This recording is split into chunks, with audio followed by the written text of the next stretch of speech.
கொஞ்சம் மாடிஃபை பண்ணி எழுதுறது அதெல்லாம் தாண்டி முழுக்க முழுக்க உங்களுக்கு சொந்தமான கவிதை ஒண்ணு எழுதியிருப்பீங்க இல்ல? அந்த கவிதை ஞாபகம் இருக்கா? அது வந்து அப்பா இறந்த உடனே தான். ஓ! அப்பா வந்து மாட்டு வண்டி ஓட்டக்கூடியவரு.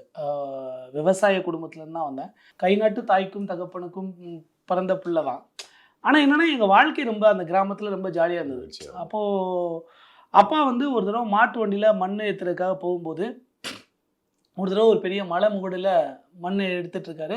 அப்போ ஒரு பெரிய கட்டியோ ஏதோ ஒண்ணு வந்து தலையில உருண்டுருச்சு. இது ஓ! நான் பார்த்ததில்ல. இது எல்லாமே சொன்னது தான். Okay, okay. அப்ப நான் +1 முடிச்சு +2 போற தருணம்னு வச்சுக்கோங்களேன். ம். அந்த ஜாயின் பண்ண புதுசு. +2 ஜாயின் பண்ண புதுசு.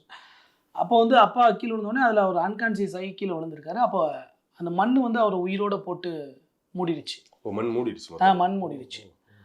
அதில வந்து எனக்கு ஸ்கூல்ல இருந்து கூட்டு போனாங்க. பாதிப்பு வந்து எனக்கு பயங்கரமான ஒரு பெரிய பாதிப்பாயிடுச்சு. அதுவரைய காதல் கவிதை எழுதி குடுத்துட்டு, இப்படி சுத்திட்டு இருந்த எனக்குள்ள வந்து ஒரு கில்ட் ஆயிடுச்சு. ம், ம், ம். அப்பா இல்ல, பார்த்துக்கிறதுக்கு யாரும் இல்ல. அப்படிங்கும்போது ரொம்ப ஒரு நிராயுதபாணியா நிக்கிறோம்.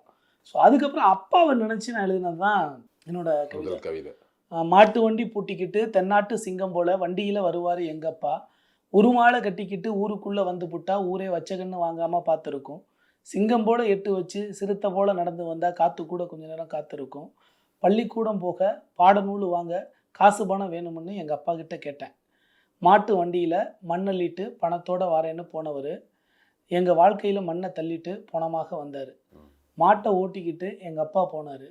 எங்க அப்பாவை ஏத்திக்கிட்டு மாடு வந்துச்சு. மண்ணள்ளி வாரேன்னு போனவர மண்ணள்ளி போனதென்ன? புள்ளைங்க 3ம் தான் உசுருன்னு வாழ்ந்த மனுஷன் இப்போ மண்ணுக்குள்ள. புள்ளைங்க 3ம் நடுத்தெருவுல. ஒரு உசுர எடுத்ததுனால ஒரு குடும்பமே நடபடமா தெரிகிறது. தெரியுமோ தெரியாதோ, எங்க வாழ்க்கையில மண்ணள்ளி போட்ட அந்த சாமி நல்லா இருக்கணுன்ற மாரி ஏதோ ஒண்ணு எழுதியிருந்தேன் அந்த ஓகே, டைம்ல. ஓகே. இந்த பாதிப்புலேருந்து அப்பாவ பத்தி நெறைய எழுதியிருந்தேன். ஓகே. மாங்காய் ஏத்த போனீங்கன்னா 2 மாங்காயோட வருவ. தேங்காய் ஏத்த போனீங்கன்னா 2 தேங்காயோட வருவ. ஆ மண்ணள்ளி போனதால இப்படி மண்ணள்ளி இது பண்ண வந்த. கடைசி மூச்சு போகையில என்ன சொல்லி நொந்த. இப்படியெல்லாம் நெறைய புரியுது, புரியுது. அப்பாவ பத்தியே எழுத ஆரம்பிச்சது. ஸோ இதுதான் என்னுடைய முதல் கவிதை. ஏதோ ஒரு வகையில அப்பா சின்ன வயசுல உங்களோட சின்ன வயசுல அவர் போயிருந்தா கூட, ஒரு பெரிய கவிதைய உங்களுக்குள்ள தந்துட்டு ஆமா. போயிருக்காருன்னு அப்பாவ பத்தி சொல்லலாம் இல்லையா? தான் எல்லா கவிதைகளுமே. அதான் நான் நெறைய இடத்துல சொல்லுவேன். என்னுடைய கவிதைகள் வந்து காதல்ல இருந்து முளைக்கல, காயத்துல இருந்து தான் முளைச்சது ம், ம், அப்படின்னு ம், சொல்லி ம், சொல்லுவேன். ம்.